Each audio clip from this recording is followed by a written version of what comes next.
Hey, I already started to work on my boat. It's not yet in the water, but getting closer and closer. I bought some stuff. I bought some anti-fouling paint. I'm gonna paint the underneath of the boat with this.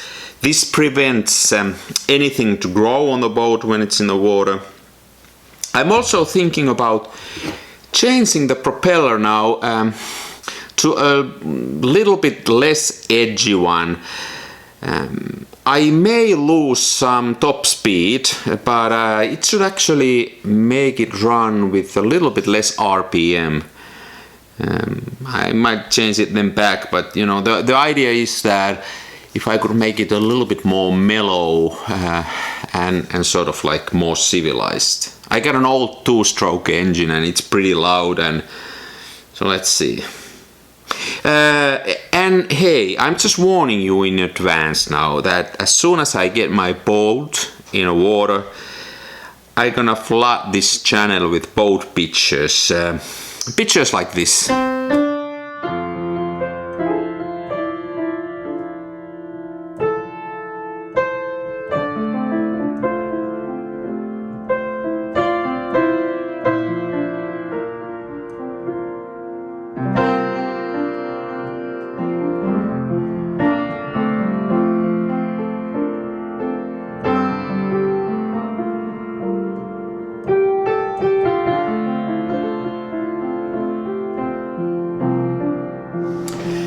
But hey, not yet. We are not yet there. So meanwhile, waiting for the boating season to start, I've taken a lot of same kind of pictures through the windshield of my car.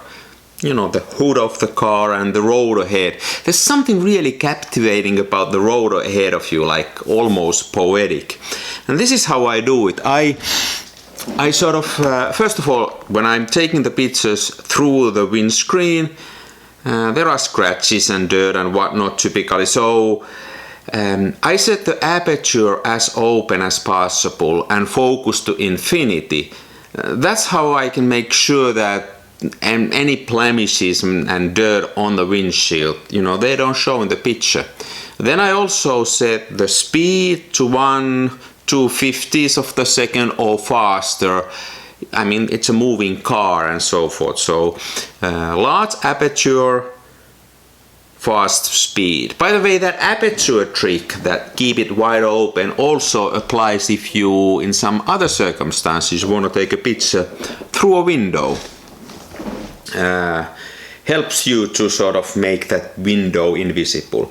And then when I'm driving, I mean, I can't start to aim. I mean, safety first. So how I do it is that I'm driving my car and then I just, you know, like this, and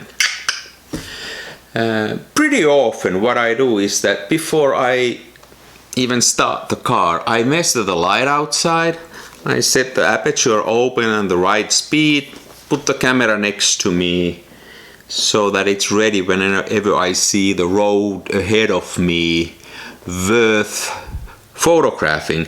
I guess this is an analog version of a dash cam, and I take pictures like this.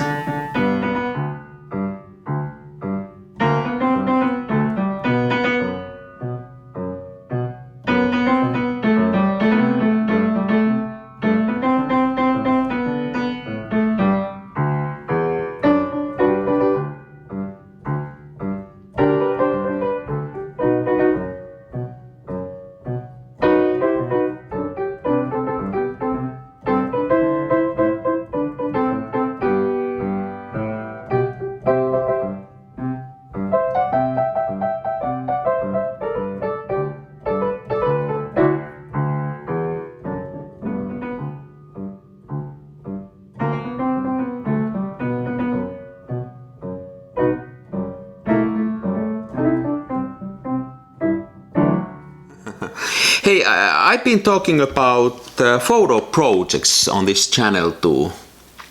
Like, instead of just going and taking isolated pictures, I'm more and more interested in, you know, thinking about projects. You know, a group of pictures, a bunch of pictures that somehow belong under the same umbrella.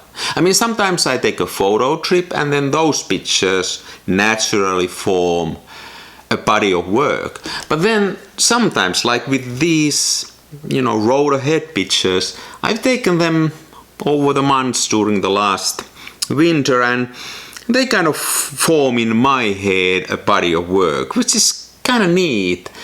And there's, because I take them the same way, there are a lot of similarities in the technical execution, and that's why they sort of seem to belong together, which to me is kind of nice. And I like when I find those kind of commonalities in a group of pictures. By the way, another thing that is, once again, these silly pictures prove, at least to me, is that you don't necessarily need to go to the Grand Canyon or to Paris and Eiffel Tower to take a picture. But very modest, everyday things can turn into an interesting view if you manage to put yourself into those pictures and if you have a point of view. I don't know about those pictures. I mean, you'll be the judge if they strike any chord in your mind or if they speak to you. But I'm looking at other people's pictures of the most ordinary things and views. And I'm often captivating when I see somebody photographing just a regular thing, just, everyday thing, and being able to elevate it to be something special because of the way he or she took the picture or her or his point of view. Photography can be something that elevates everyday things to a little bit, special, to be a little bit something special, and that's kind of neat. So I keep on photographing these everyday things, and I already warned you that soon it's gonna be the views from my boat. See you later.